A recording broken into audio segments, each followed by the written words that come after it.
He's definitely brutal. He's always savage, and you're definitely getting wrecked.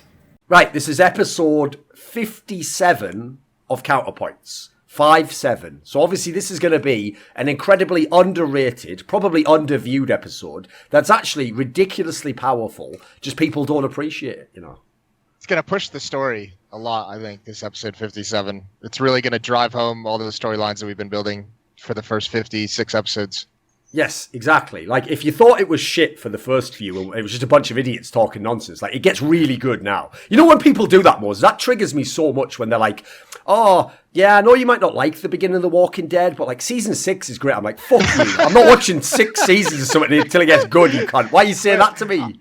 I'm not going to lie to you. I gave up on Walking Dead so long ago. I was just like, this is so fucking boring. Holy shit, has it gotten slow. No, but the thing is, that mechanism, when they do that, though, dude, like, I know because I had that happen. I won't say the show because it's actually a show that everyone fucking likes, so everyone will flame me for it. But there was a famous American show. No, not that's actually a good one. There was a famous American show where someone was like, oh, stick with it. Season 4 is amazing. And then season 4 was like just the same, more of the same. And I was like, why have I calculated, I'd watched 40 hours of this show.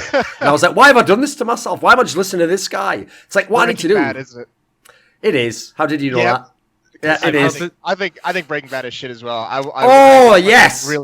I had to really fucking work to get through exactly. Breaking Bad. I started Breaking Bad before it got like really popular. I started watching it, and it was a struggle to get through. But then, like, once I got through, and then it got popular, I'm like, yeah, I was there. Okay. Here's the thing. The problem is, Theo, I don't shows where there's just like one episode every once in a while that is like that makes it all kind of worth it. Yes. Like the good space gets blown off. You're like, that's sick, but was it worth the 9 hours I had to watch to get here? Here's the thing, Steele. I don't blame it. By the way, when it comes to like preferences of music and TV, there's no real objective ranking, obviously. Everyone likes their own shit, whatever. And by the way, we all like some stuff that sucks. Like, I like some shows that aren't that great, you know, they're my shit or whatever. But I will say, like, I'm amazed Moses actually agrees with me on this, because everyone I've ever met obviously just goes like, Breaking Bad, oh, incredible. Oh, I was riveted every moment. But I'm exactly with you, Moses. I was watching it and I'd be going like, fucking hell, is this going to pick up the pace? What's going on? It's just a guy talking in a room. What is this? And that's my life. Why am I watching it? And then, every like 8 episodes, you know, something would go down with like a drug deal. Like, oh, it's getting good. Nah, back to the same old shit, mate. Let's just have him talking to his family. How many times did he have breakfast with his own kid? I don't want to watch that in a TV show. I don't even want kids. I hate them. I hate humans. We all just assume, don't we? That's what's nice. Here's the thing, Duncan. Every good TV show, if you look at all the good Marvel ones, they have, you know, Daredevil season 1, Jessica Jones season 1. It's all about the villain. It's all about having a good villain. We've got that. You got to have an overarching story. Yeah. We've Daredevil season 1. There we go. Too. I know. I'm grinding through that at the moment. I've only done the first episode so far. Okay. No spoilers.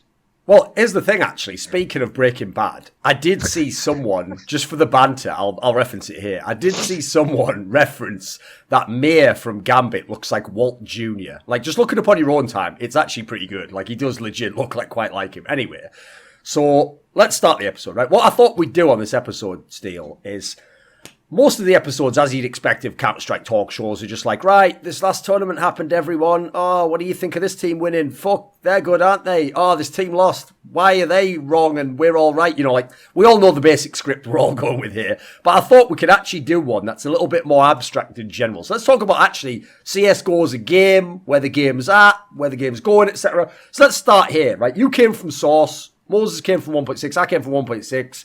Right? First question, let's just start really broad. Like, now we're like 6 years into CSGO. Is CSGO a game that actually can now approach Source? Is it as good as CS Source as a game, do you think? What's your opinion? I think it's in a really good place right now, actually, compared to, like, if you track like where it's come from, like early 2012 betas and then like the first release in August 2012, even like up through like 2014, 2015, when they're going through all these like audio changes and everything. I think the game's in a pretty good place right now, like better than what I remember Source to be. But definitely, you know, when the game first came out, it was nowhere close to where Source was right before CSGO came out. By the way, you know what? Since you brought it up, that's one thing. I've said it actually on another show one time, but I will fully admit and hold my hands up. I was one of the people, like many people, when they did those sound changes like 2 years ago or whatever it was, on all the pistols and on the M4 and stuff. When they made those sound changes, I was mad hating on them, especially some of them. Like, I'll give you the best examples. It's like the USP, the 5.7, no, not the P250. Those were the ones where they made them sound very weak, you know, and like, or like, and I remember thinking, like, this is terrible, you've ruined the game. I can't lie. I've gone back and listened to the old sounds, and the ones that they're way better now. They're almost, across the board, the sound is way better. The fact it's distinct is better. Like, I actually have to admit, on that one, they killed it. Like, most of the sounds, I think they made better. It was a good change by Val. I was wrong. I had to like almost like argue with people when I was streaming. Like, you just have to change to when HRTF first came out. I'm like, you just have to change and just play with it for a few hours, and then you'll get used to it, and then you'll realize that it's better. Like, the directional is way better. And the fact that some people right now don't use 3D audio processing, and they're using like the older, like just like whatever else audio processing that they have, it's like you can't differentiate if they're in front of you or behind you to the right. Yes. Like, it's like, which was always the problem, like, right? In CS:GO, clearly in front of you to the right, but people don't. They use the old settings because they're afraid of change and afraid of adapting. And I think that's like one of the big things. And I don't think I have that issue as much as other people do. You know, by the way, just Moses, quickly, just to address what he just said there, because one thing, another thing I was actually wrong about, I'll admit it again. This is a weird episode. Shit. I'm starting out actually blowing up CS:GO down. Are you ready? It actually turns out, because another thing I used to hate on CS:GO for so much is how fucking bad the sound is. Because what people don't realise is, right, when you say that, they think, what you complain about? Well, in 1.6 famously, the sound was almost too good. You can just hear them like everywhere on the map. You can pinpoint exactly where they are. Like, I don't think I ever like legit heard a sound and just completely thought someone was upstairs when they were downstairs. Like, that happens to me when even now to some degree when I play Nuke, you know, there's still that problem. And that's another thing I remember hating on Valve Fox. I was like, how could this game, like, you know, 15 years later be worse than the one that came out 15 years before? It turns out, you know, I think I've told this before, Moses, there was actually a totally legit reason why, and it was some bizarre thing where, like, I think Creative or someone who'd made the sound driver, like, technology that all the game was working on, like, something bizarre had happened. Like, they'd had, like, a copyright conflict or, like, patent dispute where they couldn't, like, renew a patent, and as a result, totally separate from CS in any game, this actual like sound technology basically can't exist the way it used to and just doesn't in modern computers. So that's not even actually anything to do with Valve. Like, I'm literally the pleb on HLTV who's just got, it is, but I'm the idiot who's just like, Trump, why don't you fix the fucking economy or something? It's like, he doesn't do that. That's not even what he does. Like, why are you screaming at the TV? That's me. I was doing that. I can't even believe it.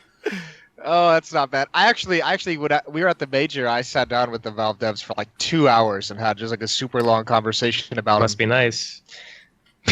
Fuck me. As if we can't even reference the major anymore, Duncan. What are you talking? Why are you saying that to me? I wasn't at the fucking major. You're on your own on this one, you little rat. So anyway, I was sat down there. I go, you know what? The Valve dev goes to me. He goes, you think we've been too harsh? I go, nah. Everyone's here who deserves to be here. Anyway, let's all have a drink of money. Like, what's the story, Moses? Come on, like, starting off for us then. Fucking hell. One of the things that we talked about at some point was just like how they'd been like updating and developing the game and like what they were planning on for next year and like kind of where they wanted to take Counter-Strike and everything like that.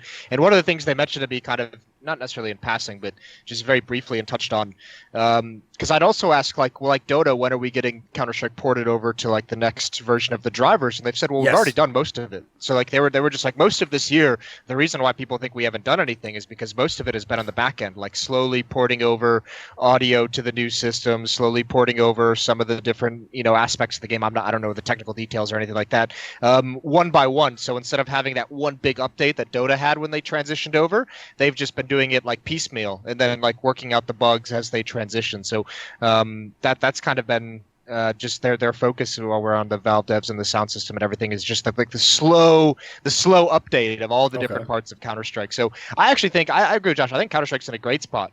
To go back to the original question, where I think we have like a really, really good competitive environment. I think unlike most games, I think Counter-Strike does this phenomenally, where the pro circuit dictates the meta, like defines what is effective and what is used in game. Because if you go to a game like Overwatch, they have that weird problem where because the devs are updating the game as the season goes on, the actual updates go live in like the public realm before it gets touched by the professional realm. So there's this like weird thing where the pros actually are like have to, you know, catch up to the public servers and the public players every once in a while when there's an update that goes out. And I think that would be a nightmare.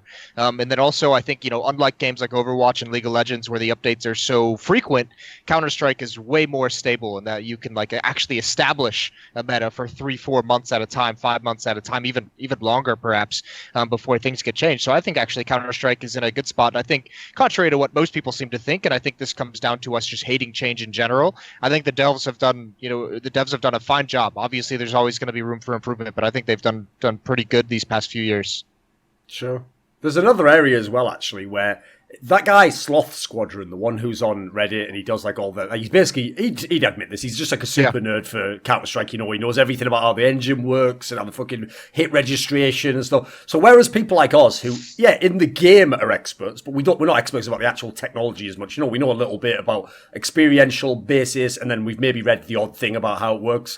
Actually talking to that guy over the years has also shown me that it's kind of like what I said about the sound thing. Even though there's things I preferred about 1.6, like I thought the spray was way better in that game. Like one thing that has always killed me about CSGO, I always say this is my number one complaint, is in 1.6, the reason why like the pistol rounds feel a lot less random is because famously you don't move and fire in 1.6. Like if you have a USP, you like tap it into the guy's head, or if you're close range, you spam it, you know. So as a result, you stop and move, you know, you stop and move. And so that means if you like Forest, you will win so many pistol rounds. Like, there's no luck. Whereas famously, everyone remembers in CSGO, early on, someone made that video where they actually explained that you sort of have to move in CSGO because if you tap like that, it's not as accurate anyway. And so the actual like sweet spot for accuracy, which isn't perfect, is to be like moving while firing and sort of just spamming in the general direction of the head. And then you'll, you know, in theory, if you've got slightly better aim in general, you'll get more headshots. So like that sounds shit.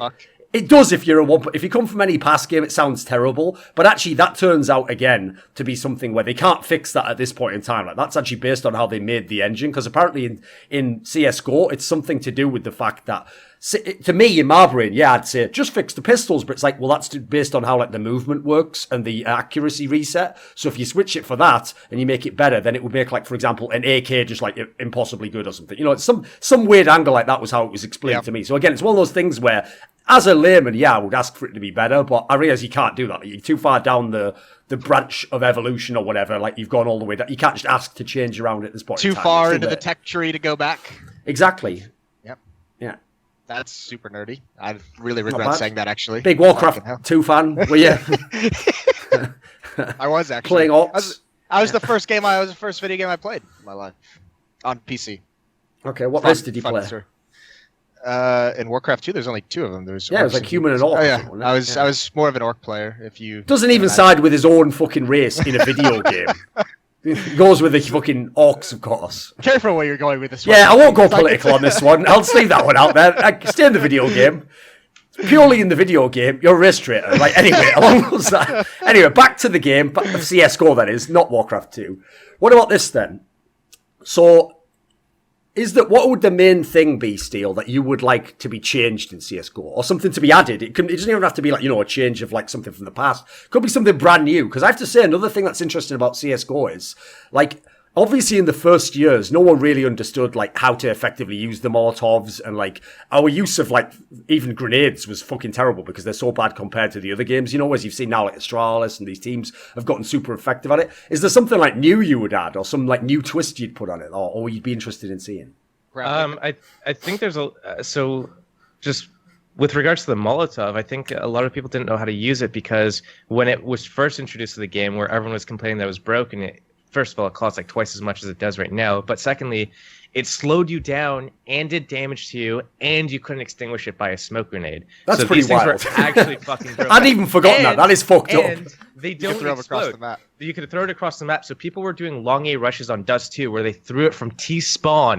That sounds reasonable. Land towards long A. The CTs could not take long control because unless they ran through it, where they would just die because you got slowed and killed. You couldn't extinguish it, so you just had to just forfeit long. And they just mullied you from T-spawn. So they slowly started balancing it. They would allow you to extinguish it with a smoke grenade.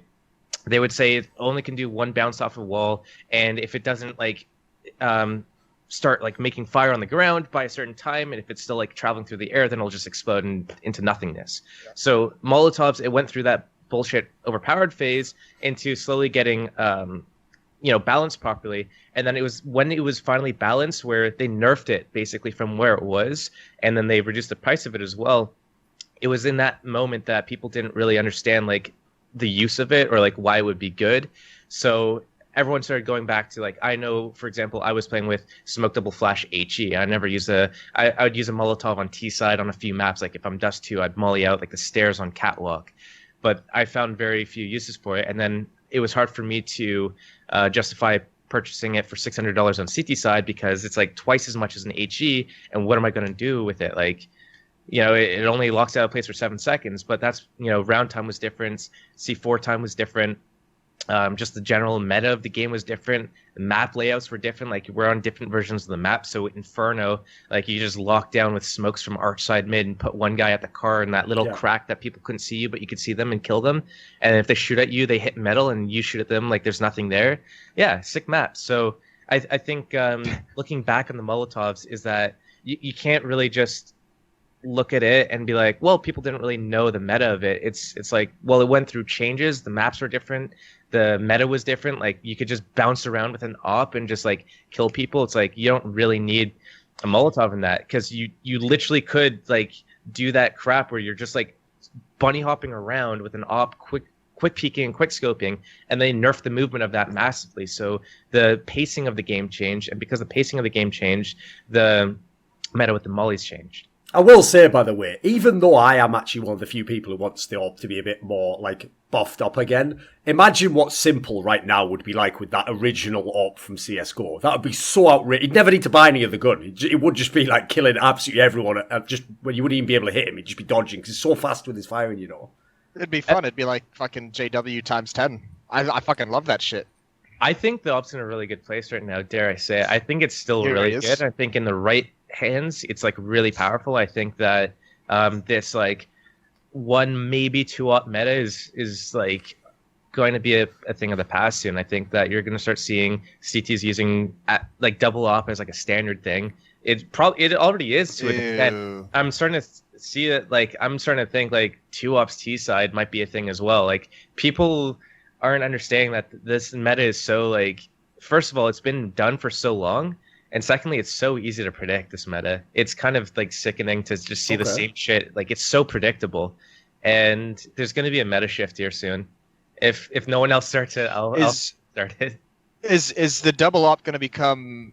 Is it going to be more prevalent just because of how you can use it in the current like update and the way CS:GO plays, or is it people like? Is it a player like pushing it? Is it someone like Device showing that you can have like the fundamental strong opping style that's allowing people to like? See that you don't have to be hyper aggressive with it. You can kind of sit back and use 2 AWPs and be more passive and just hold angles. Or I think it's purely because of the game. Predictability of the meta at the moment, because on T sides everyone's just like doing a default, walking around, and then like it's so hard to punish an AWP on a CT side. Like let's say you're port side on Inferno with an AWP looking towards like Boiler. You flash him off. He jumps to sight. He now holds that right angle from default spot. You have to like jiggle him or flash him off or something. You have to use utility to take him off that angle is the crux of it. So if you're using utility just to push oppers off an angle and they just follow the next angle and then they could slide back out and retake that control, you've just used utility and time to take control of an area, push an opper back, and he's just taking control of it 5 to 10 seconds later, and you've lost that control already. So what are you going to do to counter that? Maybe you take the opper off the angle and then you post up an op and wait for him to come back and slide into that. Right? Like now it's so easy to punish defaults and slow play using multiple ops on CT side. So what are you going to do? Start doing fast plays? Guess what? Ops, you can still move around. Like you can quick peek around places, get a kill, fall back to the next angle, and you're still good to go for another kill. So I think that right now, just like it's so hard to punish an opper if they're playing the correct angles. And I think that you can still be like really mobile with an op and make a really big impact. I think the pace of the game, how it is like really slow and walking around, it's so hard to punish good oppers that know where to position them. Well, you said you think the op is in a good place, and I feel like you just described like 5 ways in which it's overpowered and like dictating. Like, you really think it's in a good place after all that you just kind of described? I mean, I'm assuming he likes the fact that you have to drop the utility from the T side and stuff. You have to be good, to make it work in a way. Well, right? he's got Kusto, so I mean, having an offer is counters to it, but it's like you can't just like slow work everything all the time, which is what the meta has become. It's been like this predictable. I'm just going to slow work everything, and then we're going to push you back, and then when you're pushed back, we're going to slowly, quietly group somewhere, and we're going to hit your site where we know that you have 2 guys here, 3 guys there, and we're just going to go lane of least resistance and just explode on you, or we're going to do the subtle fake, make you over-rotate one area, leave this other place really weak, and then we're going to hit that area instead. Yeah. I think in that sense, the meta is pretty predictable, and I think that people aren't utilizing the ops properly. I think maybe if we see that shift where people start using the ops more like unpredictable, more just like kind of in your face and using more of them, I think that we're going to see a meta shift. I don't think that ops would be too overpowered. I think that, it's hard to punish if you're just playing alone. I think there needs to be a specific and deliberate idea or plan or tactic behind the play style in which you counteract the op. I think right now that's not being done, though. Okay. No, the thing is, Moses, you're right with what you reference. He has Kustra on his team, so he has a stable rifle that can watch Josh and Wardell up. You're right. The double op setup's going to work great on that team. There we go. The old jokes are the best. It's not bad. It's not bad. This is the better Kenny S. Exactly. Who is the better Kenny S? Kusta. Kusta's the better Kenny S. He's the worst everything. Just pick any one and he's worse. Get in your place. Doesn't do anything. What are you talking about? He's fucking awesome. Are you still like having flashbacks to E-League season whatever? Dude, I saw him playing Ghost when he was at the DreamHack Stockholm one. The depressing thing about if you want, we could do a little sidetrack into some actual player stuff. I'll tell you what, right? Here's the problem with Kusta, and I've heard hasn't he had enough done to him? Can't we? This will be quick. The main problem that he has. Band-Aid or what? Exactly. The main problem he has, Josh, that makes me out on him as a player, right? Is I've heard from too many different teammates over the years now that he himself loses confidence in his opening, and that's why he just goes back to the rifle, Like, I realise that might mean you have amazing talent and whatever, you have unresolved issues. But like every really good AWPer I know, they're the opposite. Most of them are delusional, mate. They think they're going to hit every shot and like you should give them the gun every round, save me that AWP. That, they're usually, I feel like ego AWPing's like primary AWP is kind of like the ego role, You disagree? I don't think he's that type of mentality. I think that I think he just like has more fun with the rifle because he feels like you're capable of making more plays with it. Because when we're playing scrims or matches and we're discussing about getting a second op, and sometimes we shared similar positions. So on Mirage, we're both towards B, one of us cat, one of us upper, but we can just like fill each other's spots if we need to. Well, if you need to. Just a couple of guys, lonely, working with each other, missing their wives. Yeah. You want to up upper B or I can. And, sometimes he'll take it, sometimes I'll take it. And sometimes I bet you will. Yeah. Keep going. Able to interchange like that. And I don't think that, it is a confidence issue as say it is. Maybe it's something else. Maybe it's not feeling it in that map or that match, or maybe that's the confidence issue that people are talking about, but I don't see it the same way. I think he has his own set of issues, but I don't think it's a confidence thing anymore. Duncan, This is a kid that when he met you, he flicked you off just immediately. He said, "Oh, you're Thorin," and he gave you the fucking double middle finger. I was there in the lobby. Yeah, that's exactly what it was. The problem with that is, right, Moses, I didn't say anything as you were telling that story because I want to give him a little bit of a boost, I want people to think he's cool. But I will say he did flip me off like that, right? He said doesn't give a fuck. No, well, this is the problem. Here's the problem though, Steele. This is the second part of the story. He did flip me off like that. Every other time he ever met me, including at the same event later, he just stood and was one of those people who just stand silently while you roast them. You talk to their teammates, they stand silently, and they're just like, at that point, he was shook as fuck. Like, he started off strong, I'll give you that. It's like he was open, He started off, he got a great pick on me, then he came back to the corner, like, right, I'm getting rolling now. Then I, hit a couple of shots on him, I mollied him back, he was sitting around there. And then he was like, oh, guys, I don't feel like the ops for me at this point. Nitro's like, I'll take over from this, son. Like, you just play my backup spot, and that's bish, bash, bosh. Next thing you know, he's in Ghost Gaming. Well... You have to understand. You met him on the way back up again. He's on the way down again. You're like crossing past it. That's like me and some fucking hot woman from the 80s. Yeah, I wanted to fuck her about 20 years ago, but now if she fucked me now, she'd be lucky. I'm going up and she's going down. Well. You're all right. They write themselves. They write themselves. Those ones. It's not bad. With consent. There's nothing dodgy in that one. Anyway, well, you're still hanging on to Kenny S being a thing from like 2014. And it's like this guy just over peaks a million times, gets punished. He'll get a nice 2 kills, and then he'll repeak, die, and then lose this team the round. Okay, but everyone's like, best player ever. It's okay. While we're on that, because I agree. I think Kenny S has lost a step. I think Guardian's lost a step too. Who are your top like 3 oppers we got? And I mean, we know Device is going to be up there. I'd say Devices. I think Wardell is on his way up there. I really do. I think that like when you put him in a clutch situation like a 1vX, he is so fucking good. I think his biggest issue right now is like when a lot of players are alive. So he's got teammates alive, and isn't. I think that's when he needs to get more like reps and experience on that. But when you put him alone in a clutch situation, or his back's against the wall and he's like soloing a site, I think that's when he's just gonna really rip heads. So dealing with like individual. When you take the decision making out of it, when it's just like you have to frag or. Yeah, when even when I think he's good at really good at taking calculated risks. So if he's in a 1v3, he's not gonna like go clear angles. He has this like intuition of where he knows people are gonna be. I think that intuition is kind of lost when it's like 5 enemies and he's got 4 teammates up, and there's action happening there and there's action happening there. He doesn't know where to rotate, where to look if he gets smoked off. I think that's like one of the things that he's working on. But I think if we're able to, get that just taught within the next 3 months, I think you're going to be saying, okay, list of top 3 offers. I think he's going to be one of those people that are referenced constantly. What do you think of Cirque, who's kind of like another young opper in NA? I think Cirque's really good at really just changing the pace of the game for his team, but I've also seen him be like really inconsistent where he'll like peak and just start missing shots, and he'll still keep doing that aggressive play. And I always say like if you're doing this aggressive play and it's not working out for you, you got to learn how to like slow down and play like the passive role.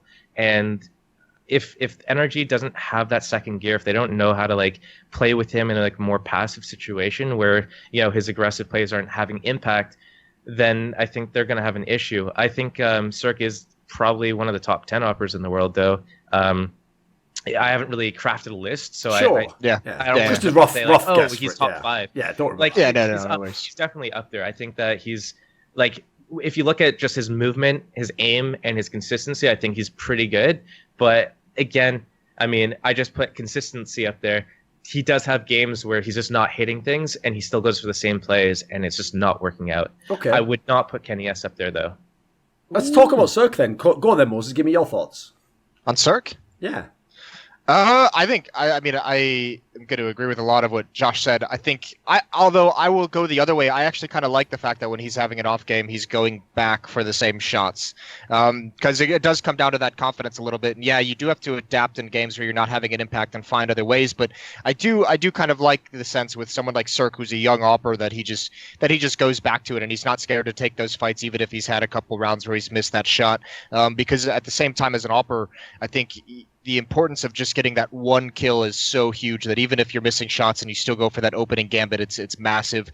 I'm interested. I feel like Cirque, I don't know this all that well. I don't know if he's great on a rifle. Like, I don't see it too often that he's forced back onto a rifle. But I think much like Wardell, these young oppers, you can so easily see the skill and the ability to make plays happen and kind of pull some magic out when they're stuck, like Josh said, in those 1 versus 3 and when they have their backs against the wall. That the question now becomes, can they learn the rest of the game? Because that's what I always feel like, especially oppers miss, is like that kind of knowledge of how to play properly within a team framework. And I think that's the hard thing to teach. I don't think any of the younger oppers have really learned that part of the game the way that, obviously someone like Device has, but like that's the next level to getting God tier. Like Josh said in the 5v5s, is like, how are you going to position yourself and where are you going to fall back to, and how are your teammates going to rotate to cover the gaps that you're giving up? And I don't see any young opper, and that has that kind of safety net behind him in rounds. And that's not necessarily on the AWPer. That's also on the team to be able to construct that, and the riflers to be able to kind of have that theory crafting around it. But once that comes in and the AWPer gets a lot more freedom and a lot more confidence in where he can go to safely and what angles he has to hold, that's when I think you'll see some of these younger guys hit a next level. So I think, I'd agree. I'd put him in the top 10, but I think that's kind of, top 10 of AWPers in the world at the moment, I think is actually, I think it's kind of weak outside of like. There's too many hybrids, isn't there? So like, there's too many people that don't feel like a true AWPer. So it's hard. I put it this way: even when you were asking him for his top 3, it gets really ropey after the first 2, mate. Like after you go simple device, you put device simple, and there's a massive 10 people you can list. Yeah. Well, I think the problem too has become. I think guys like Guardian and Kenny, I think have lost something. I don't think they're nearly as impactful as they used to be, especially like Guardian on FaZe when I watch, and I hate to do this because I love Guardian as a player, but I feel like there's just he doesn't have that flair. He doesn't have that, like, there's no fear factor to him anymore when you go up against him. I've seen so many games where he's just missing shots. I mean, I remember Sean and I kind of laughed at each other a little bit. I think it was I can't remember when it was. They were going up against FaZe versus Big, and I was just like, Smooya is going to be the best AWPer in the server. Oh, it was ESO and Cologne. And Sean just like fucking laughed at me, and then we got into the server, and it was like Guardian missed everything, and Smooya was like winning 1 versus 3. Oh, so maybe this might have been the major actually. It might have been the major one, I guess. It was the major. I didn't want to bring it up again because you guys, have your whole thing going on. But yeah, it's just I think that the old guard has kind of dropped off a little bit, especially when it comes to AWPing, and I think. There's this conversation around the game at the moment that it's the time of the pure CSGO player, and I think that's most apparent with the AWPers that we have coming up in the game right now. Well, I'll give you an angle on that, actually, just quickly. It's just like, the reason why I think that is, though, is because the 2 people you just picked aren't like just an AWPer. It's not like in the team, well, if I have an AWPer, play with it. They were like the AWPer where they were so good, you just make the whole team about their AWPing on the T side. Like, it's like, we're just going to, like, almost the team, like, if you remember classically, I mean, one of the best examples, obviously, is the Na'Vi team that had Guardian in. Their whole system of why they take that slow map control is so that then, like, every angle's covered and Guardian's just going one-on-one on this one spot he wants to shoot people. And then in that, like, little, it's like literally like being a sniper. If he's looking down just only his sight, that's all he has to shoot down. He never has to worry about someone behind him, never has to reposition, he never has to be the person like flanking, or he never has to do any of that shit. And so, first of all, if you're not at literally god tier level, that's going to be way too much resources to put into one player. So you've seen when they have bad games, or in the case of Guardian and FaZe, he just isn't the main player, so they don't give him that anymore. And then secondly, the other angle for me is that when you look at all the other players who are competing with Kenny S and Guardian, they are all, to tie into this conversation you wanted to bring up now, they are all either younger players who came in CSGO, or they're all people who used to be amazing riflers. So what happens is, Simple, Device, you can pick loads of players for this, they all actually are amazing with a rifle and then got good with an AWP. So it's like, when they don't have the AWP, they're still fucking amazing. Like, you put Device and Simple on an AK, they might be as good, depending on the scenario, they might be better than with an AWP. Well, you could never say that for Guardian and Kenny. In fact, Guardian and Kenny, compared to most of this primary AWPers, like the JDMs of the world, had pretty good rifles, but it was like that thing of like, for an AWPer. You never said it like no one ever said Kenny S had like a great rifle for a rifler. No way. So I wonder if that is something also to do with, like, as you're saying, the pure CSGO players, because I agree. Here's the thing, normally on big broad strokes like that,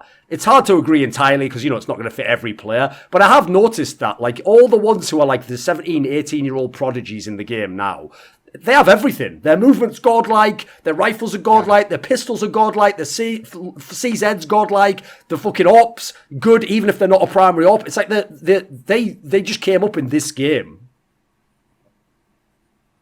Did you have something for that, Steele? Yeah, stretch it back again. I was going to say something about when we're still talking about how the new age of AWPers coming in. I think that one of the things about AWPing is that, especially I think we're at a place where riflers know how to deal with AWPers a lot better. So CT side aggression, for example, you can't. It's a bit contradictory to what I was saying before, but I think that you can't just go and put an AWP on CT side and just be like, I'm going to go for this aggressive peak and have it work. You need to take initiative. You need to say, they're doing this, I'm going to go for this pick. You do this to cover me, help me, support me, flash me, pick up this thing that I just stopped watching. And I feel like the newer players that are oppers maybe a bit more quiet, maybe aren't as good at taking initiative. So when they want to go and do something else and they're not taking that initiative to, control the round, and they're just like, oh, I'll leave it up to the in-game leader to make this decision or make this communication or make this setup happen, then they're caught between two places. One, they go and do the play without rearranging what's happening already, or two, they're afraid of rearranging what's happening and they don't go and do what instinctively is right to them. So instead of repositioning, going for this other play, they're like, well, I'm just going to hold my spot and do nothing because I don't want to go and control this stuff, because what if I'm wrong? What if I'm overcalling someone? What if we lose because of it? And I think that's like a pretty big thing. I don't know. Maybe I'm completely wrong, but it's just a thought. Got anything on that, Moses? Not in Right, what about this then? I'll give you my thoughts on Cirque, because the problem is so many people who big up Cirque either, as far as I can tell, only watched like the few times NRG had the really good runs, when they made it to like finals and semis, or they come from NA and they play online. And online, as far as I can tell, which is where he built his hype, that initial EPL season where NRG was like top of the league and he was banging everyone out. The problem is, I didn't watch much of that EPL season, so I was actually hoping it was true. Like, I hope the whole hype is real on this guy. He's going to come in, and all I saw was all the lands he played, and I saw all of them because actually he was at most of the lands I went to. So he had some of the really good runs, but he also had some of the bad ones where they were like just average as a team. And the thing I find really underwhelming about him as a player is, like, first of all, I'm not even sure when you talk about consistency, I can even call him the best player in NRG. Like, I think legit, like, Breezy might be the best player at the moment. I think Ethan has the potential to be the best player if he gets his shit together. He's very young, obviously. The problem I have with Cirque is this. Like, a lot of what I saw that was amazing was when he actually had kind of like what I was describing for Kenny S and Guardian there, except mainly on CT side, I have to say. He had the whole team set up around him. So, like, if he holds an angle, the reason why he gets the kill there is because either he kills the guy, or the second he misses, there's a pop flash goes off from his teammate and he's safe, he's out.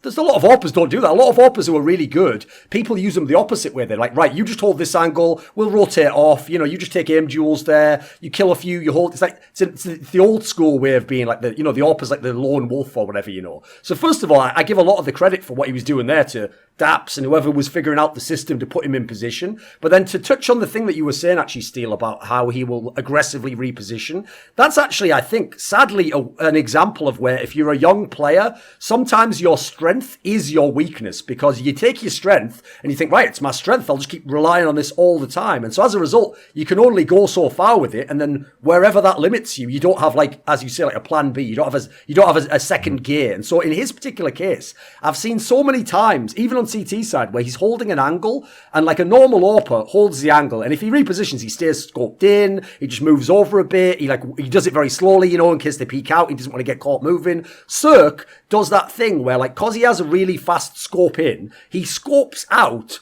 after every shot, and he's like repositioning all the time, even if he hits the shot. And so as a result, it's like he's making all these shots so hard for himself. And here's the thing, fair play, sometimes he'll hit them and it looks fucking amazing, but no one's going to hit all those. Even Simple doesn't hit all those, mate. And he's really, really good at exactly that. Like, it's all, like, I think that's like, you're making your playstyle, like, it's too high risk and reward on that scenario. Whereas if I'm an AWPer, like really expensive gun, do that sometimes. Do it on a certain position or a certain map, or if you're just feeling it, But like you say, he doesn't have a second gear, by the way, because I'll give you the perfect example for anyone out there who wants to go and look at some demos. And if you want, try and prove me wrong if you're someone out there. The map you need to look at is Inferno, because NRG always ends up playing Inferno in these best of threes. What happens is, if they can, they play Overpass, and they're amazing on Overpass. It's like easily their best map. He's really good on that map. If they play Train, another AWP map, he can get it going there. On Inferno, this guy does nothing. I'm not even joking. He can't get the AWP going because it's such a unique map for AWPers. You almost never have the long range angle. You have to reposition a lot. People can always use utility against you to push you out. It's really hard to get it going there. But he keeps trying to do it all the time. And it's like either he doesn't accept that it's not working for him, or he just can't get it working. So just some things I've thrown out there. I think that T side on Inferno is like where AWPers really need to know how to be like a support style of the AWP. You either need to go for like the really hyper aggressive like aggro peak, or just be like a support AWPer who kind of comes in after the execute to hold an angle while the rest of your team takes a bomb site. And I think that, especially the support AWPing, is one that the younger players probably don't really enjoy doing so much, as slowing down the pace for themselves. So yeah. If you watch a Navi T-side Inferno demo, you see Simple just holding flashes in like that T-spawn area, like bottom of T-steps, with just flashes ready for banana or for mid, and he's just waiting for his teammates to like just say like, okay, I've got banana control now, you can come here, or okay, I've got hulls, you can come here now. It's like Edward's is working hulls, Flamey's like kind of supporting him, Zeus is working banana and electronics kind of baiting him, and Simple's baiting everyone. Simple baits the baiters. So I mean, why not? When you have Simple, just be last alive. Exactly. That's perfect. Why not? Let's move on from Oppers. I have a question, Josh, because I know you're one of the few people. You do the in-game leader YouTube series that you talk about all the different strengths and mental sides and kind of aspects of being an in-game leader and learning how to do it. What is the state of in-game leading? Is there anything to be excited about? Is there any light in the darkness? Is this in reference to Richard Lewis's recent video? No. I actually haven't seen that yet. But was it a video or an article? He did a video. I didn't see that. Yeah. The basic gist, Moses, I'll give you a very quick overview for people who want to know what he's referring to, because I do think actually that, Josh, that's like something you can tie into if you know anything about the concept. Like Richard's concept is this: in the current climate of CS:GO, there are basically the like sort of value placed on an in-game leader versus like star fragger, like amazing rifler, amazing op, is like he feels like it's too low, and I sort of agree with him, because either like if you get to the point, basically like FaZe would be a great example now. If you get to the point where the team is just broken, like FaZe at the moment's never going to be as good as they were 9 months ago. They're never going to probably beat Astralis and win many tournaments. At best they could probably be like the third best team and get to some semi-finals, right? And because they can't accept that, this is my version of it, because they can't accept that, their obvious solution is just kick the fucking in-game leader. Let's get a new in-game leader. That'll fix everything. And while I don't necessarily totally disagree, the idea that that's like the immediate move you go to. You've seen it with MSL in North. You've seen a whole bunch of teams where this has happened. The fact that that's the straight go-to shows that, unfortunately, because CSGO is a game where the star players shine and they look amazing and they get all the praise, it feels like even the players have bought into the narrative that like, you can chop and change in-game leaders. If this guy isn't working, get a new one. Whereas I have to say, coming from the old school, I go the other way. Like when I have a player like as much as people criticized Zeus, for example, when he came back to Na'Vi, I was one of the people who said, this is a guy where you've got to give him time to implement his system. You've got to give him time to find where the players fit. You've got to give him a chance to get like his style back and his map pool back, etc. You can't just expect him to come in like a fragger and just either like succeed now or get him the fuck out. Like, what are your thoughts on this as an in-game leader? It's a bit of a softball as an in-game leader. You can't exactly be like, yeah, they're all shit, just cut them all. Like, get anyone you need in, So I think there's a few points I have. So one of the points is like, first of all, I haven't really had a chance to sit down and like talk to other in-game leaders and see like what do you do with your team? Like how do you implement structure into your team, if any at all? Like what happens? Like are you reviewing your games of your teammates? Like are you trying to have server work where you just talk about like this map, this is my philosophy on it, this is how we should approach it right now, these are like ways that we can react to certain situations, this is where I want you with the op, and this is why I want you here with the op, this is where I want you with the rifle, and this is how I want you to use the rifle. This is what we're doing with our utility. On our CT side of Inferno, I want our utility used in this position here instead of this position, and this is why. I don't know if other in-game leaders are doing that. I don't know if other in-game leaders are just like, they just call tactics at the start of a round and there's not much server prep. I think that there's a lot of in-game leaders that are in-game leaders out of necessity. I think there's a huge gap between like good in-game leaders and bad in-game leaders. So you'll be like, we have a team and we've got good players, but we have no in-game leader. Do we want to pick up this bad in-game leader, or does someone want to step up to the plate? Yes. So you see a lot of people stepping up to the plate, just being like, okay, I guess I'll in-game lead, but they don't really know how to. So you'll see they'll have some good results and some bad results. Then you'll have bad in-game leaders that people are like, well, he's an in-game leader, so let's pick him up. Yes. So they keep getting shots, but it's like, what have they actually done? Like, do they have a good calling style? Do they have a good structure to the team? Like, are they giving players the freedom that they need? Do they bring in good tactics? Like, what are they actually doing? So what I feel like I do for my team is that I do like a mixture of everything. So I will create the new plays. I will review the games and see like what we're doing wrong. I will call like the tactics at the start round. I will do the mid rounding. If I'm dead, I try to mid round as much as possible, unless like other people are taking the initiative I don't want to, if like there's 3 people alive, 4 people alive, if someone's taking the reins, I don't want to just be like another voice that's just adding to like all the comms and dumb shit. So if there's nothing happening, I will stimulate conversation and I'll continue mid rounding. So I think there's a lot that in-game leaders need to do to make a team successful. And I think most of it is done outside of the actual game server. Or at least outside of the scrims and matches. A lot of the prep is done where you go into a scrim and you know exactly what the fuck you're doing. You're not just like calling random shit on the fly, like, oh, they're doing this, let's do this. And it's like, you need to all be on the same page. So, and that's the part, presumably, like, since you tied it in, that's the part I'm guessing where the player who just takes over being an in-game leader doesn't know that part. He just does the in-game bit, right? He probably doesn't know all the stuff you're saying about how to set it up and the things you're doing outside of the game. I think mid-rounding comes a little bit different. Like if you're in a 3-on-3 situation, I think that as long as you're doing things together and you're talking, I think that's like the best thing that you can go for.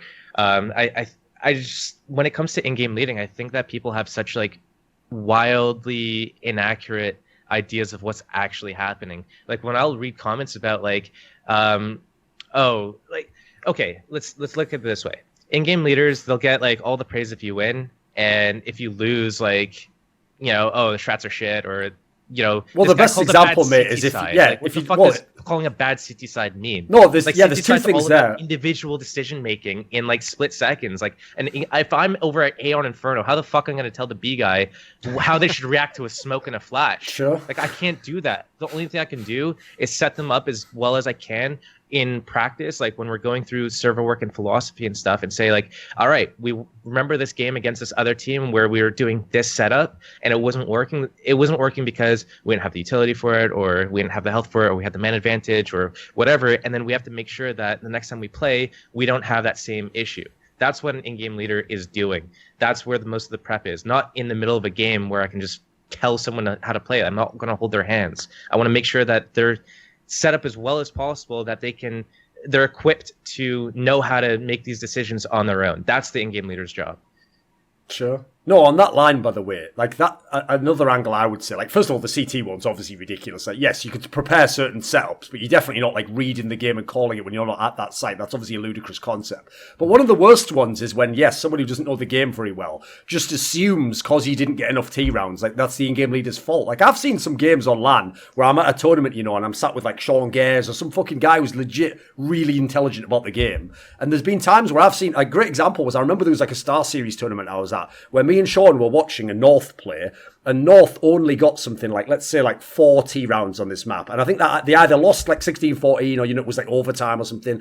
And in this game, obviously all the fans were just flaming MSL, like, oh, you fucking shit, this is so bad. Yeah. But when you actually just broke the game down, it's like if you did it like, say you took the first like minute of the round, like right before all the kills happened, and you looked at how he set it up, what he called, where the CTs were, what the initial utility usage was. He literally, no joke, out of the 15 T rounds, probably did the right call or a good call like 9 times. Like, it's not his fault that after that Kirby missed a shot, or, you know, his player fucked up a 1v1. Like, that can't possibly be his fault. Like, he's not literally like fucking mastermind. He isn't plugged into all of his players, like microing them all around the map. It's not StarCraft, guys. Like, people go too far with that shit, you know. No, that is the worst part, because people only ever look at like the total rounds on their like T side and say like this was a shit game, they only got 3, and it's like, what's context? I think, yeah, right. I think people just kind of forget that, like, the strategies that an in-game leader like an in-game leader, like, he's never really gonna, like, the strats aren't necessarily gonna win you the round, right? The strats are meant to put you in a position to win the round. Yeah. Yes. They're meant, like, if your strategy gets you into like a 2-versus-2 post plant, it's a successful strategy. Yep. And then from there, all you can do is hope and pray that the 2 players left are going to play smart and are going to be able to close that out. But this notion that I think, especially with young players and especially with young teams, when I hear people talk, I think people forget that there's other humans on the other side of the game. Yes. I think people forget that it's like a 5-on-5 thing, because if you're always if a strat doesn't work and then you're just like, what the fuck, that strat sucked, it's like, well, they're calling shit too on the other side of the map. Yeah, dude, like, there's another in-game leader on the other side. Like, he's actually watching what I'm doing. If it works, he's going to try and counter it, surely. Right. And it's like, you know, you can do everything right in a strategy, and it's still going to fail at times because someone's going to happen to react the right way. Maybe this round they decide to push up in front of a pop flash that you're throwing, and it just doesn't work, and sometimes it just gets blind countered. And I think people forget this nature of in-game leading is you have to be so comfortable with failure.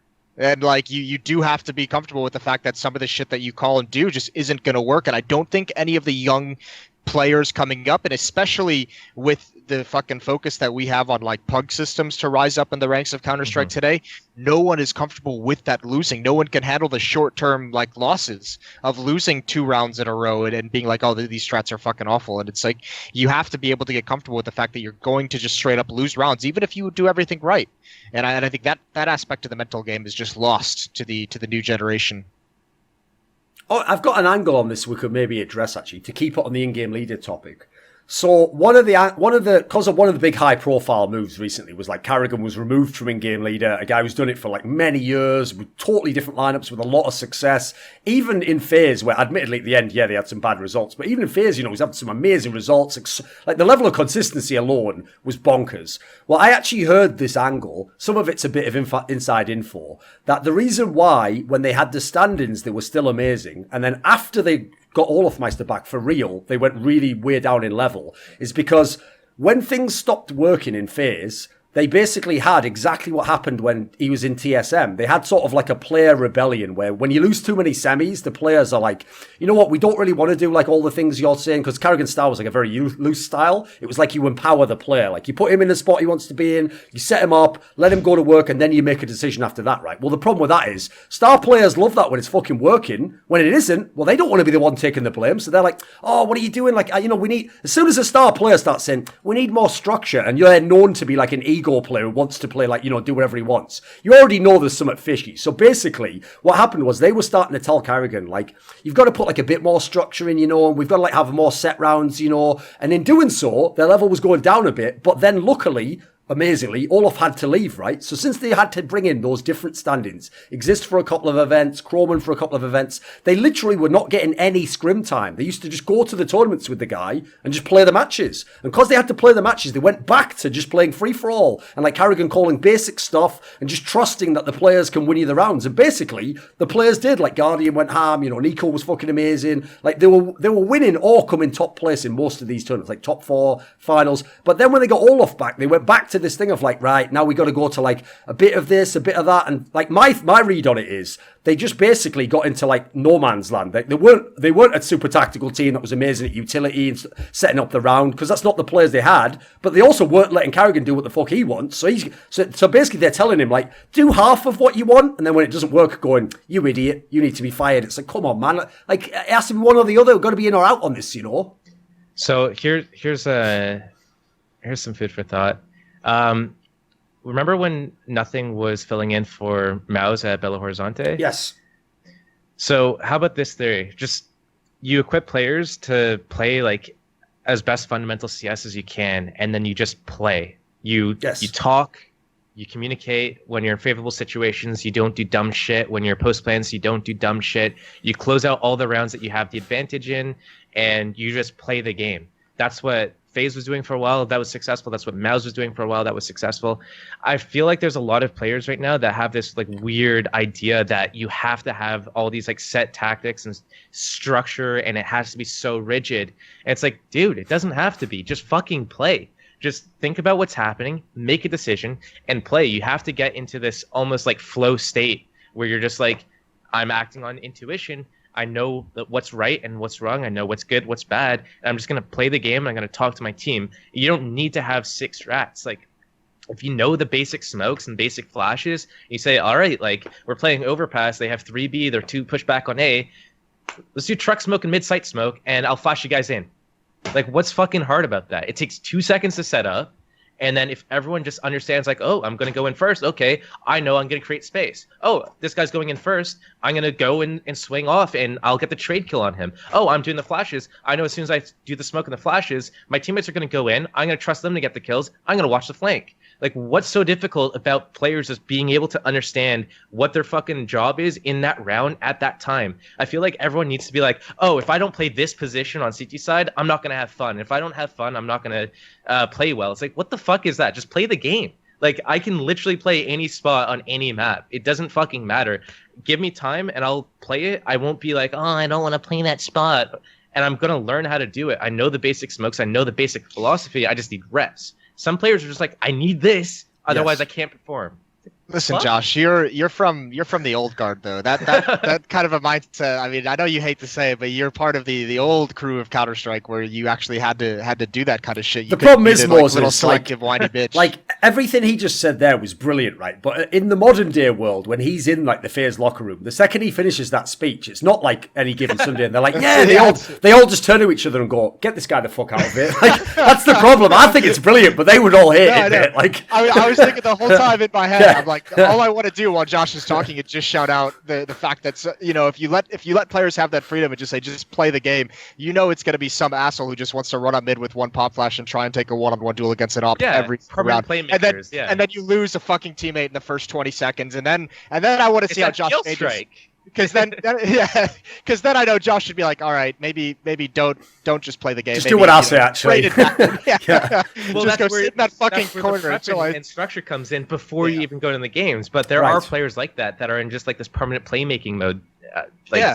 Situation where they have to make a play every round. Like, ooh, there's no one making a play. I'm gonna go make a play. I'm dead 20 seconds in to an opera holding this most basic angle in the game. It's like fucking ADHD dog. It's like one of those small dogs that just doesn't fucking stop barking. Steel actually had a video on this topic. I forget what the exact name of the video was, but you'll remember when I tell you the premise. A bad play. Like the premise was that you were talking about how people should actually learn. This is for beginners, actually. They should learn to play like the proper angles on spots, and they should play the consistent angles, and they shouldn't like try and find like a trick angle or so. Do you remember what the video was called? I don't remember. It was probably something about steel on consistency or something, and it's. I was talking about you play the high percentage plays, you play the textbook style, and you learn the game playing the textbook style. And it will work so well up until a point where obviously it's going to be predictable and people are going to be like, oh, this guy plays textbook CS. I know exactly what he's going to do and I'm going to go counter him. But that's only at like a really high level. Until that level, players just doing random shit are going to get constantly punished by you if you don't make mistakes. The game's all about just minimizing how many mistakes you make. So if this douchebag's just running around being obnoxious, you're going to punish him for being a douchebag if you're playing your safe high percentage plays. And then when you get to a certain point where you understand the game, this is the game, this is how it functions, this is how to play it smart and safe. This is when I know that I can stray from that. I can be a little bit unpredictable. I can take calculated risks. I can do the low percentage plays because I understand what the risks are. And I know like I can go and do this now because I know that it is not a high percentage play, but I have a read that they're going to do this and I'm going to counter it by doing this random dumb play. And it's going to catch them off guard. It's going to win this round. And then next round, I'm going to go back to being safe again.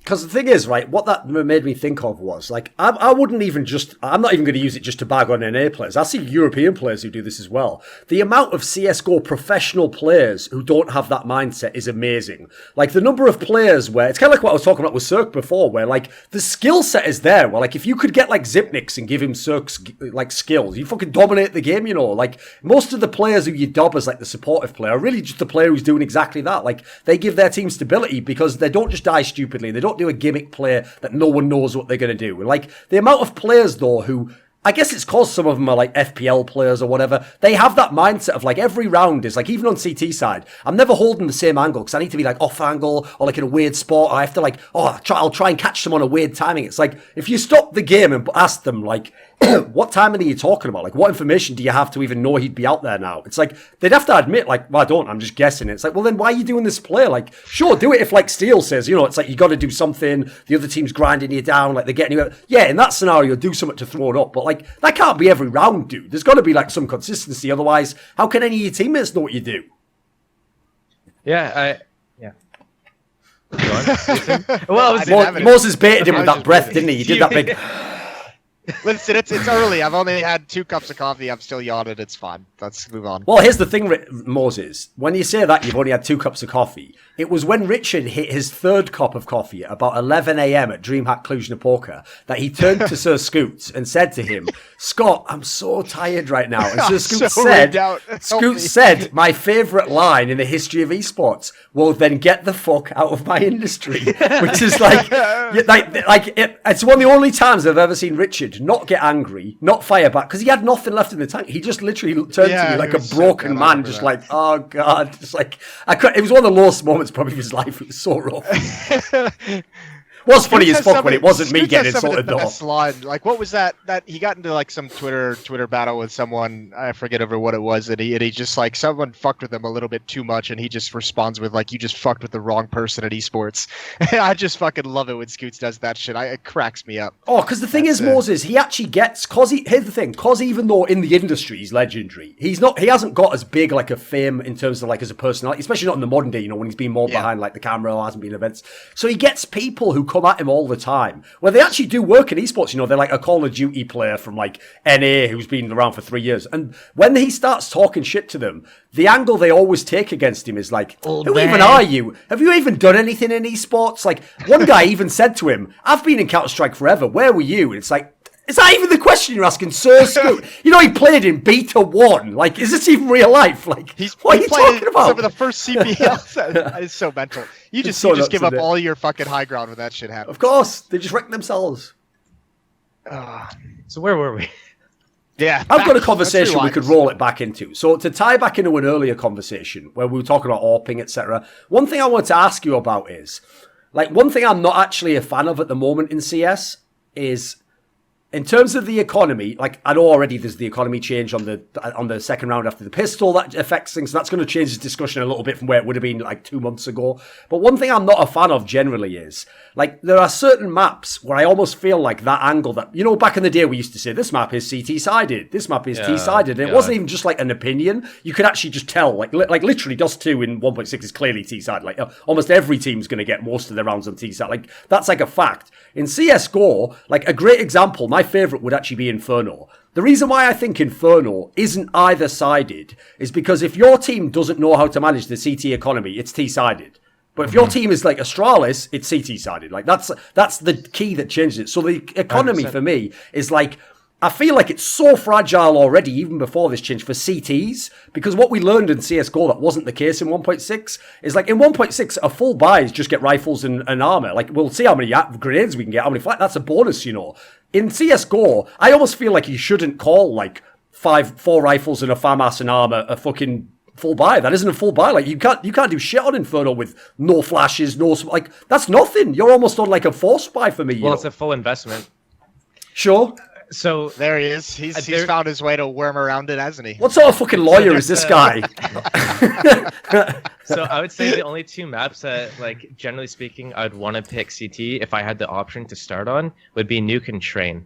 Those would be the only 2 maps that I would really just be like, I wouldn't have to like have this internal dialogue, right? So Inferno, like, I would lean towards picking T-side. Cash, 100%, I would want to start T-side. Mirage, I'm indifferent. I think depends who you're playing, maybe on that one. Yeah, I think so. And then for the rest of the maps, though, I think like T-side is just like no brainer. That's 2 T-side, because my the way I look at it is, you'll know exactly how many rounds you have to work with on CT side. So if you have a really piss poor T side, you only have 4 rounds. You know exactly what type of economy, like how many rounds you can save, how many rounds you can afford to save. Whereas if you start on CT side and you're 6-4 and you're like, oh shit, do I need rounds? And you start like force buying and you don't give yourself the ability to get ops or get utility, and then you're just like shooting yourself in the foot, and then now you have to make the comeback on T side. It's like, well, why don't you just like have to make the comeback on CT side? You know exactly how many rounds to work with, and you know, like, can I afford to do a second save? Can I afford to gamble stack 4 people at this bomb site randomly at the start of a round? Like, so you're saying it takes the gambling factor out of your decision making a little bit, like, because you know you have to save or you have to force buy instead of taking the risk. So if you're CT side and you know how many rounds you have to work with, that will dictate what types of. It will give you more options of plays. So you're not going to do this random like gamble 4 people stacking B on Inferno with a full buy on this gun round. If the score, you don't like those plays? I do. If it's second half, if they work. But like if it's first half and you're CT and it's like scores like 6-5 or 6-6 or something like that, and you're like, well, need rounds, gonna do this random shit. It's like, that's kind of risky. Like, what if it doesn't work out and you're like losing the half now because of it? Whereas if you're, you know, you have an 11-4 T side and you know they're catching up and you still have like a 4-round lead type of thing, then it's absolutely acceptable. Hey, they either come B and we win the round, or they don't go B and we still have our money and guns and everything. We can have another go in the next round, and it's not a big deal because now our money bonus has accumulated. Now even if we lose the next round, we could buy the following round because our money bonus has caught up to that, and we're getting like 2-4 for this loss and 3K for that loss. We still have over $5,000. We can still get 2 ops. We can still get an op and 4 people with rifles and full utility. Like you have those options, but if you start on CT side, you don't have those options. You have to make the decision. Well, we have $5,000 right now. Do we want to get like a glass cannon op? And this guy's got like $4,000. Does he get FAMAS and nades? Does he get M4 armor? Like, what do you do in that situation? It's just like you kind of just have to just hope that the T's don't do something that completely counters you. And if it does, then you're fucked. All right. Yeah, I kind of got you there. I like that line of thought. I mean, I found myself, I know with Inferno is probably the map I do it the most when I commentate. But I know some other people do it as well, where you say, when you talk about like which side it is, you're like, it's just dictated so much by the economy. And I realized eventually pretty quickly actually, after like a month of doing that comment applies to every map. And I think that's a huge difference between this version of Counter-Strike and previous versions, is how much the economy actually dictates what you can and can't do. Because I know this is probably, I mean, Josh, you could probably speak to this, and it's not a huge talking point, but I imagine in Source the smokes were used defensively as well in competitive play. It's weird in Source because when I started playing, and for a couple of years after that, they would do like a slow bloom where instead of it just popping right away, it would be like, and then it would create a one-way smoke for you. So, what a little fucking rat! Yeah, piece of shit so people would just play like these headshot. No wonder everyone thinks one-way Source smoke. is the most gimmicky game ever, isn't it? It's ridiculous. Some of the shit in it. You were literally like you would just recycle smokes in a spot, and that spot is completely uncontestable for the longest time because people would just sit in this one-way. What a good feature! And he sees you perfectly, and you could just be like anywhere in the smoke, and you could see out of it clear as day. So smokes were a little bit at that point, and then they changed the smokes where they instantly popped, and you'd start using double smokes to you'd still need to double smoke an area. So if you're going to an area on a certain map, you have to drop 2 smokes in an area. Otherwise, the person like B tunnels on Dust 2. If you smoke the tunnels, it's a one-way smoke for the terrorist in the tunnels that you can see out into the site. So if you're just there, there's a smoke on your screen. You're just spamming the smoke blindly. They see exactly where you are. They kill you. So you can't smoke B tunnels on Dust 2 as a CT. It's like we've solved the original question. CS:GO is a better game than Source. We can now confirm that. Like from what he's telling me now, I can confirm that. Okay, so that shit. So what was the other question that I was about to respond to? It was about whether every map is based on like economy as to which side you'd want to start on. I think. Yeah, I mean it definitely is. So the momentum is T side favored heavily. So T side, what do you need to make it work? First of all, you can assume that the CTs are going to be split up. 2 people at A, 2 people at B, 1 person middle, or 3-2, some sort of like mixture of half one side and half the other side. So right there, you don't even need to have a full utility. You could do it with like a couple of people with smokes and flashes. You can let the CTs use their initial nades, and you can retake an area, and then you can do your execute, and that still works. AK costs less than M4. Even if you get helmet AK, it's $3,700. If you get an M4, you need armor. That's $650 for Kevlar with no helmet. If you know that the T's are going to be on a mixed buy with like some pistols, you need to get that helmet. Suddenly you're looking at $4,100 just for that. Then you need a smoke on CT side. Like you can't play a CT round without a smoke. So that's another, you're up to $4,400. Then you need to make sure like at least 2 people have kits. So that's another $400 for 2 different people. Then you're thinking about, okay, do I want 2 flashes HE, or do I want Incendiary? Incendiary is $600. So you're ramping up the cost like so fucking drastically on CT side. What if you win the round with like 1 person alive? The T's get reamed out. Yeah, it's almost better for the terrorists. It's like a 3-round swing. Yeah, and the T's, let's say they plant the bomb and they lose in like a clutch, and you win like in a 1vX or something, and you have like 1 or 2 people alive on CT side. You're constantly dropping guns to people, so you're constantly at $0, where you're just like fully buying, fully invested in the round, where as soon as you lose 1 round, suddenly you're at $1,400 a piece. What do you do then? Force buy? You force buy, you're at $1,400, you force buy, you lose that round, you have $1,900 the next round. Then you lose that round because you full USP save, you get 19 plus 2, 4. So right there, you've got fucking jack shit for money. You can't afford ops unless one guy did like a full save when you guys force bought.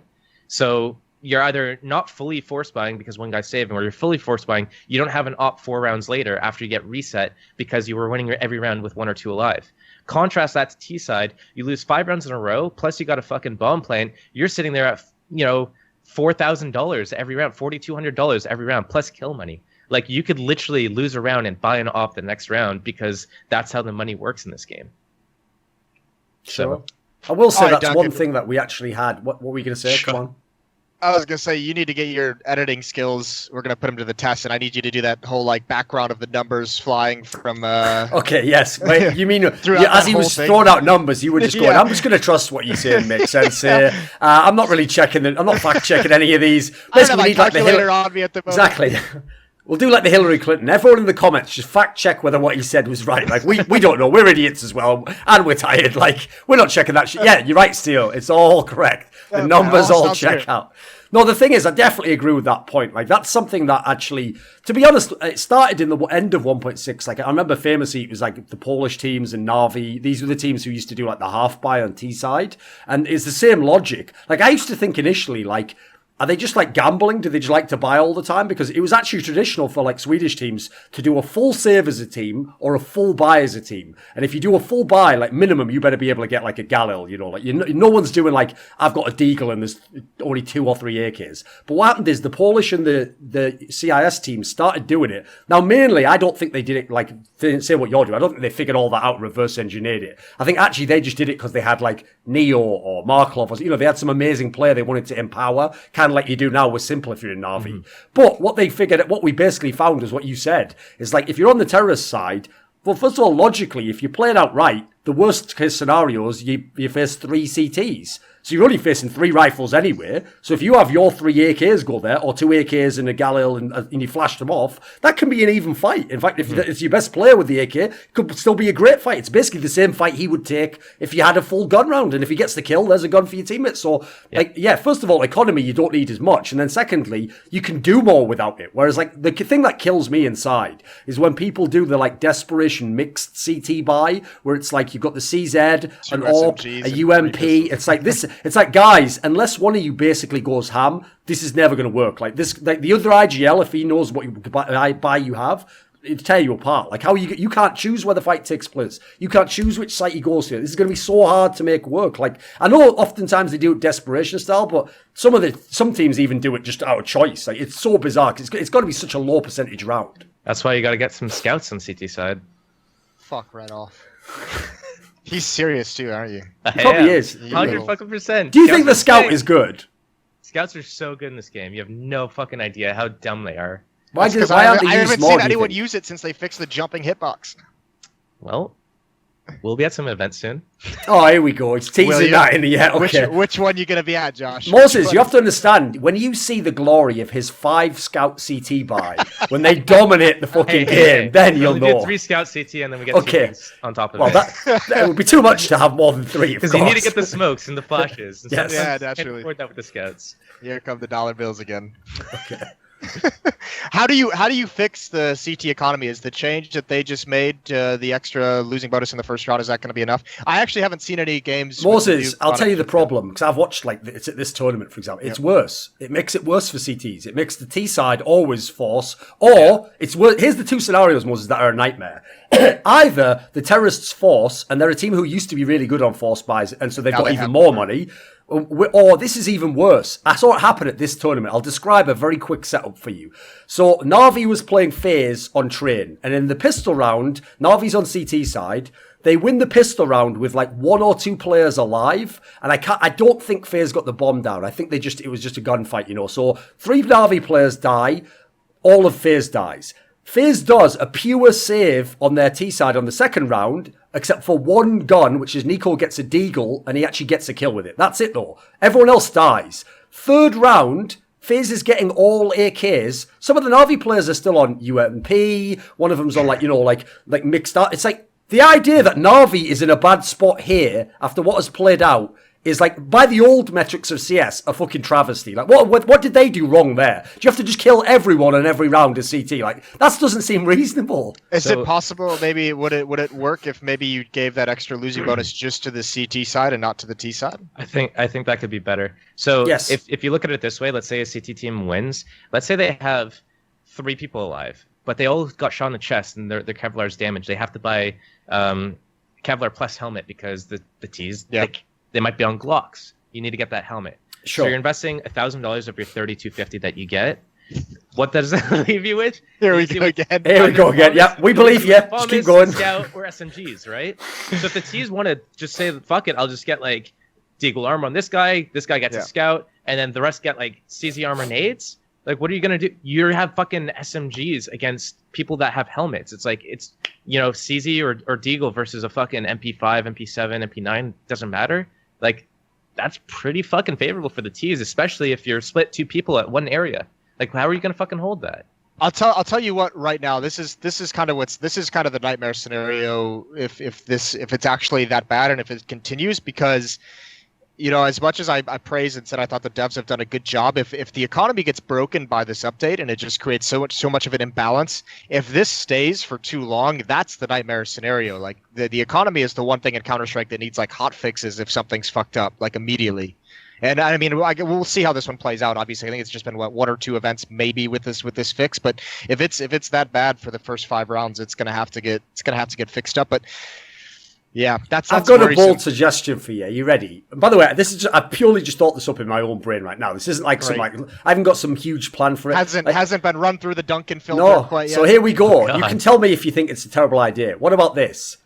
Because bearing in mind, a lot of the solutions you would try, like, should this gun cost less? Should we do, like, as you're saying, should you get a buff on the amount of money you get as CT? Like, those are all really tough ones where you'd have to, like, run the numbers and figure out what would happen there. Like I say with the scenario I presented there, that's actually a scenario no one thought. Everyone thought we're getting more money as terrorists on the second side. You'd definitely buy more. But actually, in this example, you got in a better situation by not buying. So what about this suggestion? Only CTs can use CZ. No, the P250 is the best pistol in the game. Well, let's see that. Let's see your team with the P250s and scouts dominate the whole. Because Kusi is scouting everyone in the head. Yeah, I'm going to watch it. Compared to an M4, P250 is probably not going to be ideal. But sure. Like, as terms of like pistols go, if you're T-side, C-side, you got a P250 smoked double flash. Like, I would take that over like a Deagle. Actually, no, not over a Deagle. I would take that over a CZ.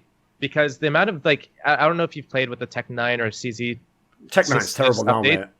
Tech 9's terrible, but the CZ is also pretty, like, inconsistent. Like, you'll go and you'll be, like, spraying 12 bullets at the back. Basically, Moses. And the bullets will do an outline around them. You're like, basically, the problem, Moses, is you know how they broke the Tech 9 previously by taking away the one thing it was for, which is you run and gun at close to mid-range. And they made it like, no, you are going to tap slowly long range. Like, no one uses it that way. They did the same thing to the CZ. They made, like, sort of the spray a bit worse, but they made it more accurate to, like, slowly fire long range. It's like, guys, no one was using it that way, and you can't use it that way pretty much. Like, that doesn't make sense. You've actually wrecked the gun. Fuck it. I always hated the CZ and the Tech 9 anyway, so get it out. I use the P250 more than I use the CZ. Okay. Fuck now, yeah, my man. It's really fucking good. Like, it's not like broken good. It's just good. What P250 skin do you use, Josh? Probably a Sandian. Any team stickers on there? I'm an asshole. Whatever. Just keep going. Not mine. Okay. Anyways. Whatever, let's reel it back in. Come on, it's just harmless fun, isn't it? We're almost at the end anyway, so let's pick a final topic. Is there a final topic we want to... What about this then, Steele? Do you have any suggestions for what they can do to fix the CT side? Because here's the problem. Let me just quickly outline this. Wait, is it this much of an issue yet? Is it this much of a problem after just one event? In my opinion, Moses, I actually think this is one of the reasons why Astralis is so OP. I don't think it's all on them. I think part of it's like, first of all, they have an amazing team and great comms. That's all great. But if you look at them, mate, they're the most OP CT side I've ever seen in Counter-Strike. And other people can't do that. Like, there's a lot of teams like that are amazing teams, by the way, really sick players. They just can't do these CT holds because you have to be perfect when you have your economy. You can't keep losing 3 people every time and rebuying. It's like, that will just trim you down. Like, it's not that it ruins the game entirely. It just makes it a lot more sort of like, I guess random's the word, it makes it a lot more just based on like individual firefights or whatever, Make kits $200. Yeah, that would help. Not a bad one. Nice. Yeah. I'd say that, and I'd ask, are CT sides really like broken? Do they need fixing? I don't think they do. I think I don't know if maps need to be 50-50. I don't know if maps need to be like, you'd win 80% of CT rounds, like a map like Nuke in Source or 1.6. Like, I don't think there needs to be that sort of balance. Like, no, but I don't think you can do the extreme like we had Nuke at the beginning of CS:GO, where we're watching like very games at NIP going like 14-1 and 13-2 halves. Like back, you can't do that. That's too much. That is too much. I don't think it's at that point. I don't think it's remotely close to that point. I think CT sides still have pretty good advantages due to like positioning and stuff. And I think that the Ts can fuck with the CT's momentum by making sure that when they win rounds, it's only with one person alive, two people alive, and they have to constantly just like drop weapons. And the reset potential is really scary. I think that what CTs need to do is they need to learn how to win rounds with a lot of people alive, which means that when their economy's really like, you need to make the low risk plays. Yeah, you can't go and try to like win the round with two people alive. You need to make sure that you're winning rounds with like as many people alive as possible, which means you can't do your aggressive dumb fuck setup where you're two people in Halls on Inferno this round. Like, you just can't afford to do something that risky until your economy has that buffer. Isn't there like a weird balance you have to strike though? Because I always have this internal dialogue in my head as well when I'm commentating and having to like judge your kind of play, is when you're low on economy and you like really need like a solid win. Isn't there an argument to be made that you can do something aggressive to catch them off guard to get that first win? When you need to do something desperate, then you can take the risks because you need to do something desperate. When you have like 4-4s and an op, but you've bought down to $0. I think that's away from desperate. I think like you have a pretty good chance if you play the round smart. But if you have a bunch of CZs, a shotgun, and like an MP7, then you can't just play passive smart. You need to take a risk. You need to take a chance. You need to control where that engagement's going to happen. If you've got an op, you can just be like, yeah, come to me. I have no problem with it. If you've got an M4 crossfire setup and you have one guy with a flash out, or you have one guy with a smoke ready to just drop it there defensively, I don't think you need to take that you don't need to control where the fight happens. You say, come to me. I've got the setup. I'm ready for you. But yeah, I think that's where the main difference is. Does anything tilt you more than saving like 2 rounds in a row? Do the double save, you get the 4 rifles and the AWP on the CT side, and your opper just runs and peeks mid and dies in the first 10 seconds of a run? Anything more tilting? Yeah, playing FPL. There we are. That's not bad. Here's my thing with the CT side on the economy, because I really liked this economic change, although the way it played out in that scenario, Duncan, if that becomes the norm, that's gross. That could be a one-off, I'm not sure. It's just something I saw. Yeah, we need more time. But I know there's nothing to me that's more boring to watch in a game of Counter-Strike than CT sides going down like 0-5 and then getting the full losing bonus and then just like spanking a T-sided team and then just going on a sick run. Like, have you ever seen like these games? I feel like happen so much, and maybe it's just because it annoys me that I notice it more often. Is just watching CT teams just kind of lose rounds because they don't have utility. They lose, round 4. They lose pistol round. They lose round 4 to like some kind of a fast play because they don't have smokes and molotovs to slow anything down. And then finally round 5 comes in. They have the full losing bonus. They get the ops. They get the molotovs and the smokes, and then they just go on like an 8-round streak. And I'm like, well, this is fucking stupid. If all they needed was the economy, like I was excited for that extra 500 because it's like, let's skip that building up the losing bonus. Let's just get them going right in round 4, right in round 3. Just give them that extra 500 and skip a round of bullshit. And I mean that was my hope for this economic change. So this is the counter to that. You do a tactical reset. You run a strat that's designed to kill as many CTs as possible. You have them win a round with 1 or 2 people alive. They all buy down to $0. You beat them the next round because your economy is really strong and theirs is really shit. And then they're back to the $1,400 loss bonus. You get the next. But at least that's a gamble, right? If you're gonna play it like that, if that's gonna be the idea, then you run the risk of not actually hitting the reset. You run the risk of like not hitting that round. So at least there's a fucking chance there. But yeah, I know that hard reset on CT sides is just kind of, it's so deflating to watch. It's like a kick in the dick.